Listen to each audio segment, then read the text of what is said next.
ಆಂಜನೇಯ ಅಂತ ನೆನ್ಸ್ಕೊಂಡಿದ ತಕ್ಷಣ ಈ ಮೂವಿಲೆಲ್ಲ ನೋಡ್ಬೋದು ನಾವು. ಸುಮ್ನೆ ಆಂಜನೇಯ ಅಂತ ಕರೆದಿದ ತಕ್ಷಣ ಅಲ್ಲಿ ಪವಾಡ ಆಗತ್ತೆ ಅಂತ ಸುಮ್ನೆ ಮೂವಿನಲ್ಲಿ ಕೇಳಿರ್ತೀನಿ. ಬಟ್ ನನ್ನ ಲೈಫಲ್ಲಿ ಎಲ್ಲ ನಿಜಾನೇ ಆಗಿದೆ.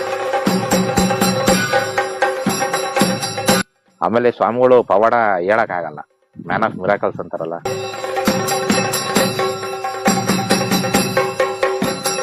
ನಂದು ಹೆಲ್ತ್ ಇಶ್ಯೂಸ್ ಫುಲ್ಲು ಹೋಗೋ ರೀತಿನೇ ಆಗಿತ್ತು. ಬೇರೆ ತರ ಹೋಮಗಳೆಲ್ಲ ನೋಡಿದ್ವಿ, ಬಟ್ ಈ ದೇವ್ರದ್ದು ಈ ತರ ಹೋಮ ಮಾಡಿರೋದು ನಾನು ಇದೇ ಫಸ್ಟ್ ಟೈಮ್ ನೋಡಿರೋದು. ಆಂಜನೇಯ ನಮ್ದು ಯಾರು ಕೈ ಬಿಡಲ್ಲ, ಒಳ್ಳೇದಾಗುತ್ತೆ. 9 ಮಂತ್ ಪ್ರೆಗ್ನೆಂಟ್ ಇದ್ದಾಗ್ಲೂ ನಾನು ಹೋಗಿ ಇಲ್ಲಿಂದ ತುಮಕೂರಿಗೆ ಹೋಗಿ ಎಕ್ಸಾಮ್ ಬರ್ದಿದ್ದೀನಿ ಅನ್ನೋದಕ್ಕೆ ಕಾರಣನೇ ಈ ಆಂಜನೇಯ ಸ್ವಾಮಿ. ನನ್ ಮಗು ನನ್ನ ಎಲ್ಲ ಕಾಪಾಡಿ. ಇವಾಗ ನಾನು ಡಿಸ್ಟಿಂಕ್ಷನ್ ಆಗಿ ಪಾಸ್ ಆದೆ, ನನಗೆ 90% ಕೂಡ ಬಂತು. ನಮ್ಮ ಮಾವು ಹುಷಾರಿಲ್ಲ, ಫುಲ್ ಸೀರಿಯಸ್ ಅಂತ ಇದ್ರು.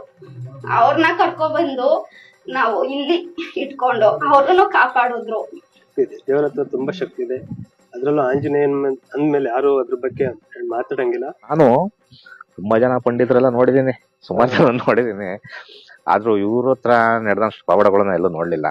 ನೀವು ಚುನಾವಣೆ ಸ್ಪರ್ಧಿಸಿ ಅಂತ ಅಂದ್ರು, ಚುನಾವಣೆ ಸ್ಪರ್ಧಿಸರು, ಭಾರಿ ಬಹುಮತದಲ್ಲಿ ಗೆದ್ರು, ಇವತ್ತು ಉಪಾಧ್ಯಕ್ಷರಾಗಿದ್ದಾರೆ. ಆಂಜನೇಯನನ್ನ ನಂಬಿರೋದ್ರಿಂದ ಮನೋಬಲ ಜಾಸ್ತಿ ಆಗಿದೆ. ಹೆಚ್ಚಿನ ಮಾಹಿತಿಗಾಗಿ ಕೊಟ್ಟಿರುವ ನಂಬರ್ಗೆ ಸಂಪರ್ಕಿಸಿ.